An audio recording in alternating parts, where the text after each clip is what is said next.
arrested by ICE, Immigration and Customs Enforcement.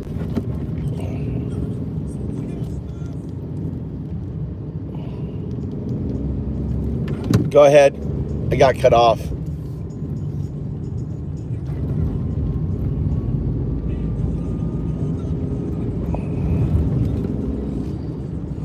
What Mahmoud Khalil's arrest means for future political activism in the U.S. Mahmoud Khalil's detention and potential deportation mark a dangerous turning point in how the U.S. government handles political dissent. His case suggests that Trump's administration is testing the waters for using immigration law as a tool for political repression, something that authoritarian regimes have done throughout history. Ins 1, the legal precedent expanding terrorist designations. What's happening? Khalil has not been charged with a crime, yet ICE detained him under vague national security concerns. Trump's officials have already stated he is the first of many to be targeted, meaning this could expand to other activists, even U.S. citizens. Terrorism-related immigration laws are now being weaponized against political dissenters rather than actual security threats. Why this matters? If this legal strategy goes unchallenged, it will set a precedent that anyone labeled as a threat can be detained and removed, even without a trial.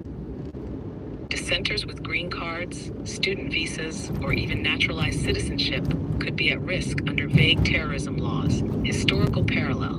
This is similar to how 1933 Nazi Germany revoked citizenship and deported political opponents, journalists, and intellectuals under the guise of protecting national security.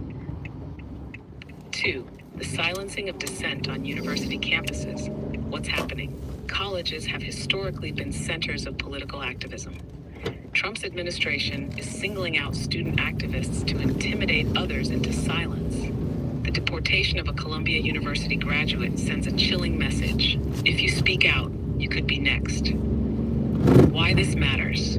University protests are often the first target of authoritarian crackdowns. If students fear losing their visas, being expelled, or even being deported for political views, it will kill activism before it even starts. This isn't just about immigration. It's a strategy to suppress all organized opposition. Historical parallel. In Hitler's Germany, 1933, student activists and professors were among the first to be arrested and silenced. Trump's strategy mirrors this approach by targeting universities first, then moving on to other political groups. 3. The next step, expanding beyond immigrants.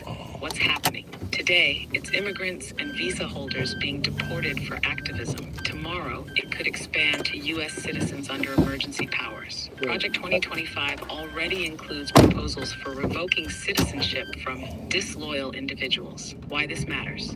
If Trump successfully establishes that activism equals terrorism, then American citizens could be arrested or stripped of rights under the same justification. Laws like the Alien Enemies Act and the Insurrection Act could allow Trump to declare protesters as enemy combatants with no due process. Historical parallel.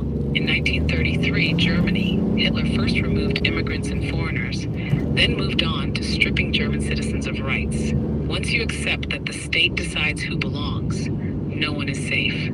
4. The ultimate goal, a one-party authoritarian state. What's happening? Targeting activists, journalists, and professors is part of a broader authoritarian strategy. MAGA officials are openly calling for impeaching judges who block deportations, stripping opponents of citizenship, using private mercenary forces, Eric Prince's Blackwater, to suppress dissent. Why this matters? Once dissent is crushed, democracy is over. This isn't about national security. It's about removing opposition before the 2026 and 2028 elections. The time to resist isn't after Trump consolidates power, it's right now. Historical parallel. This follows the exact pattern of every dictatorship in history. Step 1, remove outsiders, immigrants, visa holders. Step 2, expand repression to citizens, activists, opposition leaders. Step 3, declare a state of emergency to justify permanent rule. Conclusion, the fight for democracy starts now. Mahmoud Khalil's arrest isn't an isolated case. It's a test run for mass repression. Universities are the first target, but this will expand to other groups. Stopping authoritarianism requires action now, not after it's too late. Would you like a strategy guide for resisting this crackdown?